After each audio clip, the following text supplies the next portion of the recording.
Hello everyone, this is Johannes. And this is Sunniva. And you are watching Board Gaming Ramblings. And today we are talking about why we love Castles of Burgundy.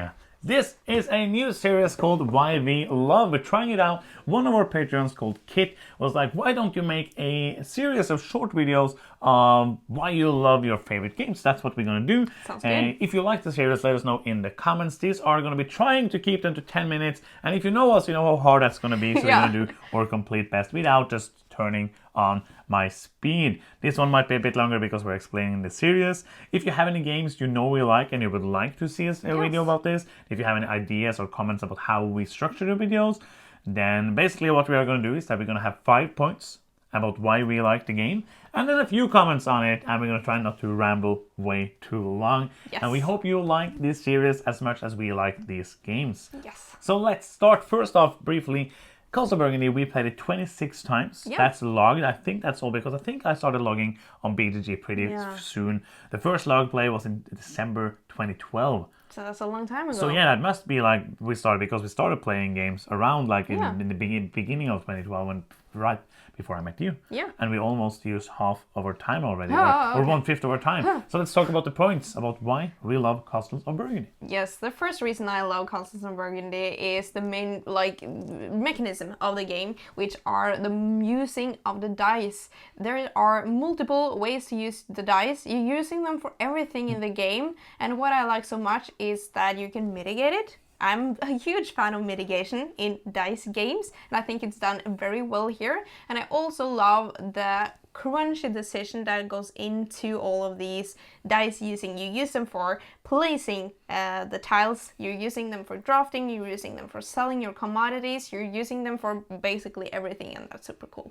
The second thing we love about the Castles of Burgundy is the tactical gameplay versus the kind of long-time planning. The game is very tactical because you don't know what tiles are going to come up. You can hope for tiles, but you're going to be like, oh, that tile is there now. I really have to take that now before you take it. And that is a fantastic thing. But you also have that when you finally get that last building, you're going to place it in that 7-size city and you get all those points and the super cool ability, and then you have this little combo cascade. Oh, and now because of that I can place this tile and this happened, and that kind of in the beginning you can get few points and somebody's far ahead and then you get like so many points.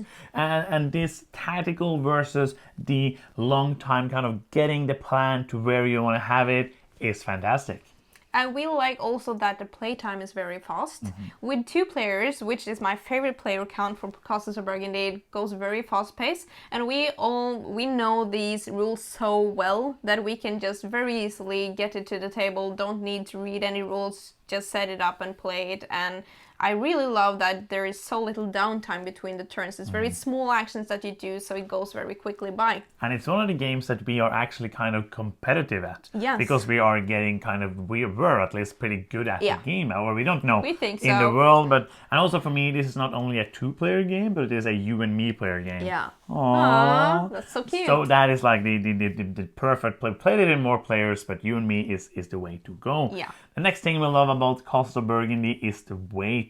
And this is just a game that is perfect for like a night when you're tired. It is puzzly. You have a lot to think about, but it's not brain burning. It's in that category that I like to call like the perfect medium Euro category. Yes. Where it's like it's so much gameplay, but you don't need to raise your brain to. It has to be on, but it doesn't have to be like super focused, and you will not be tired after playing it.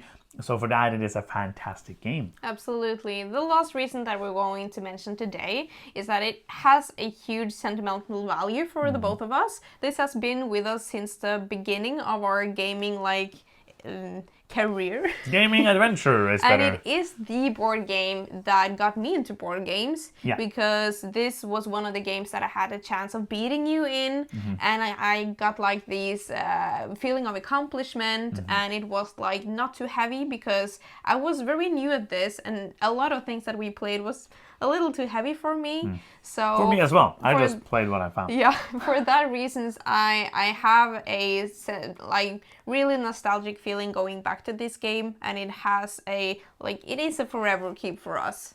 I actually saw that I had this rated as an 8 on Board Game Geek, so I upped it to a 10. Because this is a 10 out of 10 game.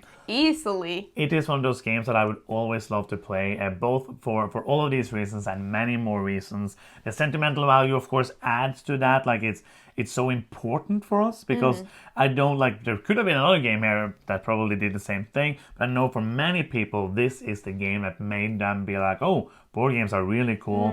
We played board games before that. Now we played Carcassonne, we played Catan, but this was the one that like took you over the edge, and also for me, I was like, okay, this is a fantastic game. This is a game that I would like to play all the time. And it's one that we played 26 times, and most of that was like in 2013 and 2014 before we started playing lots of new games. And it's one of the games that I know that if we never got into the getting new games and all of that, I'm saying we, I mean me, we probably would have played it 100 times. Yes. I cannot wait for the new version to come out. Oh, I'm so happy about that. It's like, it's probably going to be too big and too much stuff and all of that, but it's going to be Castles of Burgundy. It's going to be a cool new way to play Castles of Burgundy.